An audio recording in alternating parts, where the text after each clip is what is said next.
Hi, everyone. I wanted to take a few minutes to go over how to calculate external financing that's needed. So remember, external financing is when the company needs to either borrow more money from a creditor or sell more stock in order to get funds into the company. And that's the two major ways that companies seek money from outside of the company. So we have the optical, this is on page 76 of your book. The optical scam company has a forecast of sales growth of 18% for next year. The current financial statements are shown below. Now this is important, we know this. Next sentence, the current assets, the fixed assets, and the short-term debt are proportional to sales. And basically that means as they increase or decrease, or I should say as sales increases or decreases, those items will increase or decrease at the same rate and in the same direction. So here we have the income statement with the sales, costs, taxable income, the income taxes, finally the net income, and how much of that net income will be paid as dividends to the shareholders, and how much will remain in the company and be added to retained earnings in the equity area. Now, this is for the current year. And the balance sheet that is created from or exists at the year end, current assets are at 11,280, I should say 11,280,000. Fixed assets are at 33,700,000. So all their assets equal 44,980,000. And this is our balance sheet. We know that liabilities and equity must equal those. So if we take a look over at the short-term debt is 5,410,000, long-term debt 8,080,000. The common stock of the company, the equity is at 3.1 million, and the retained earnings right now is at 28,390,000, and that's after adding that 4,202,000 into it. So we have their total equity, total debt, together 44,980,000. So that's where we're at. So now we're going to do some projections based on the assumption that sales will increase by 18%, and those other items, current assets, fixed assets, and short-term debt, will also increase proportionately or at the same rate. Now, there's two ways of calculating external financing needs. So I'm going to now flop over. So hopefully you have your book open, and I'm going to stop sharing this and go to my Word document where I have some answers for you. So let's take a look. Now, one way of determining external financing needs is through a formula. Now, are you expected to memorize this formula? No, I can't ask you to memorize it, but I need you to understand what this formula is doing. So we start with first finding the ratio of assets to sales as they currently exist. So that means for every dollar in sales, there's $1.2963 in assets. If we multiply that ratio by how much sales is going to change, now that's going to change by 18%. So we take our current sales times 18%, they're going to change 6,246,000. So multiply that out. Subtract from that, and that's basically telling you, here's how much assets will increase. Then we're going to subtract from that how much our spontaneous or short-term debt will increase. What dollar amount will that increase by because sales increased by 18%? So right now, let's find out how much debt is there, spontaneous debt or short-term, to every dollar of sales. And right now, there's 0.1559 or 15.59 cents per dollar of sales. Well, if sales increases by 6,246,000, how much will the debt increase? Well, if you multiply it by that 0.1559, that'll tell you how much your short-term debt will increase. So we have overall total assets, how much they're going to increase, minus the amount our spontaneous debt will increase by. or short term. Subtract from that, okay, the profit margin times projected sales. So profit margin is how much net income there is left over percentage-wise from all of our sales. So if our sales are $3,407,700 right now, and we have net income of $5,852,000, then we maintain 16.86 cents per dollar of sales. Well, if our projected sales, what we'll do is determine how much will our projected sales be, 40,946,000. Well, then we should maintain 16.86% of those projected sales. So we're really just projecting net income there, but we're using our profit margin percentage and the projected sales amount. Multiply that by the dividend rate, 1 minus the dividend rate, because 1 minus the dividend rate is how much we retain of those net income in retained earnings. Now, another way of doing this is you can say, well, how much do we maintain in the company as accumulated into retained earnings? And if you go back and look at your income statement, you have that dollar amount there. So you can use that over the 5,852,000 current net income and get that percentage and just multiply it by that percentage. So there's two approaches there, because there's only two things that could happen to your net income. You're either going to pay it out as a dividend, and in this case, they pay out 28.2% of their net income as dividend, or you retain it in the company. So what you're doing up here is determining the percentage you maintain in the company. So that's what you're calculating here. So what we just did was say, how much will sales increase? So that's right in this section. Or I'm sorry, how much will assets increase? That's what you're calculating there. You're projecting how much dollar-wise your assets will increase. Well, if assets increase by that much, we need to buy them, right?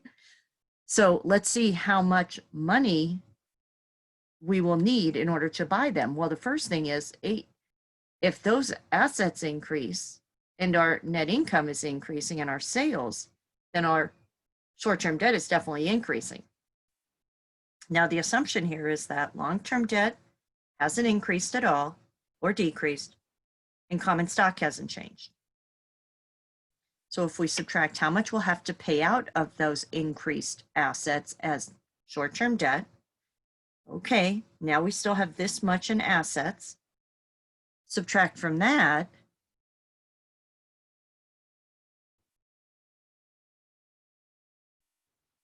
how much of the assets will be from internal financing. Remember, internal financing is from the net income we keep in the company, and that's what we do in this part of the equation. So part of these assets are being funded by internal financing, and that's what that calculation is there. The net income we'll have from those projected sales times the percentage we maintain in the company. So once we subtract all those items, that'll tell us how much we need to finance new assets after paying current debt and after using money from internal sources. So that's what this huge formula is doing. So if we go back to internal financing, first of all, we would take the assets divided by sales ratio, which is 1.2963, times the change in sales because of that increase, that 18% increase. So sales will increase 6,246,000. So if we put that in our calculators, I don't have that created right here, but I will do it quickly in mine. 1.2963. You should have $8,096,690. I rounded it. So that's how much increase assets we will have because our sales increase by 18% and they are proportionately go in the same direction at the same rate. Now we'll take the increase, we'll determine the rate our short-term debt is to our sales. So we have basically 59 cents in short-term debt to $1 in sales. So if sales increase 6,246,000, that 18%, multiply that by 0.1559, then our debt will increase, short-term debt will increase 973,751. So that would need to be paid from the increase in assets. The final calculation here is determining how much of projected net income will be used to finance those new assets. So the profit margin right now would be the net income right now divided by total sales right now, 16.86%. Okay, and that's telling us how much of sales we maintain as net income. Well, if we know our projected sales, which would be, if you want to look at it, 34,700,000, what they are currently, plus that increase of 6,246,000, projected sales would be 40,946,000. Multiply that by our profit margin, 16.86%. So the projected net income for next year is 6,903,496, or around there. I'm rounding. So that's what this formula just told us. But we don't use or maintain all of our net income in the company, not this company anyway. They pay some of it out as dividends. How much? 28.2%, and here it is right here. So if you take, I just got rid of my number. Let me do it again. 4946 times 0.61666. The 6,903,496 times 0.2820. They will be paying out 1,946,786 as dividends. The remaining portion, or 1 minus 28.2, is the percentage of net income that will be held within the company and essentially internally finance those new assets.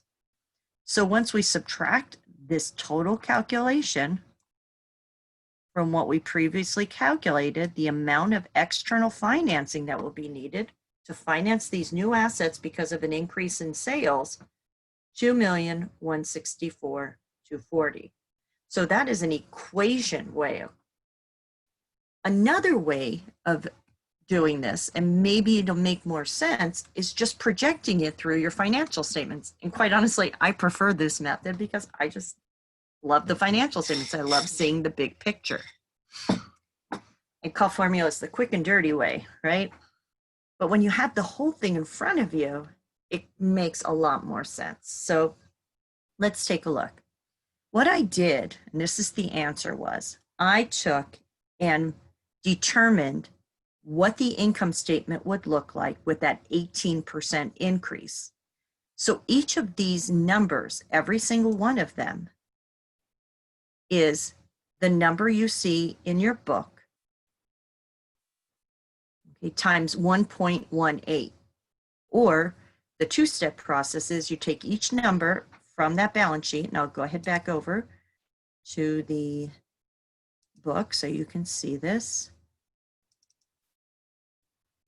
34,700,000 times 18% would be the 6 million. Get it off the top of my head. 6,246,000. Add that to the 34,700,000. Or one step is just sales times 118%, or 1.18. Costs times 1.18. So I just took each one of these and multiplied them by 1.18. So that's what you see on my me share this back with you. Balance sheet. Projected balance, or income statement, projected income statement. There it is. So those should be the numbers. So run through that exercise. Notice dividends that are paid out to the shareholders, $1,947,000. How much is being retained in the company? $4,958,360. Then I can go and do my projected balance sheet. So I have here current assets. Now that current asset number comes from the number in your problem times 1.18 because current assets increase proportionally to sales. Fixed assets, same scenario. Take the number in your book times 1.18. So the projected total assets the company will need because of the 18% increase in sales, that's projected, $53,076,400. Short-term or current or spontaneous liabilities, a couple different names there to describe the same thing. These are liabilities that will be due in the coming year. They will increase at 1.18 as well. The assumption here is long-term debt is not increasing at all. It's staying constant. So our projected balance sheet would tell us our total liabilities we will owe on these assets, $14,463,800. Then I come down to liabilities. The common stock is going to remain constant, $3,100,000. Now retained earnings is going to change by the original amount in your book plus the part of projected net income from our income statement that will be maintained in the company. Remember, net income, part of it is immediately paid out as dividends to the shareholders. The other part is kept in the company as internal financing sources. So that's where the $33,348,360 comes from. Then I added these two, common stock and retained earnings, together. Then I added the total liabilities from the current and short-term, or current, short-term, whatever you want to call them, and long-term, to the total equity, and find total liabilities and equity at this point to be $50,912,160. Now, something you need to remember is assets must always equal liabilities plus equity. Right now, our liabilities and equity are short. So that means we will need an additional $2,164,240, just like we determined using the formula, to finance the assets. So we will go to outside sources, either borrow more money as a long-term debt or sell more stock to shareholders to raise that money so that we can sustain an 18% growth. Okay, so that's what and how to calculate external financing. You do whichever way you're more comfortable with. I just wanted to make sure you understood it from both perspectives, the formula and using the financial statements. So hopefully this helped you. If you have any kind of questions, please post them to the discussion board.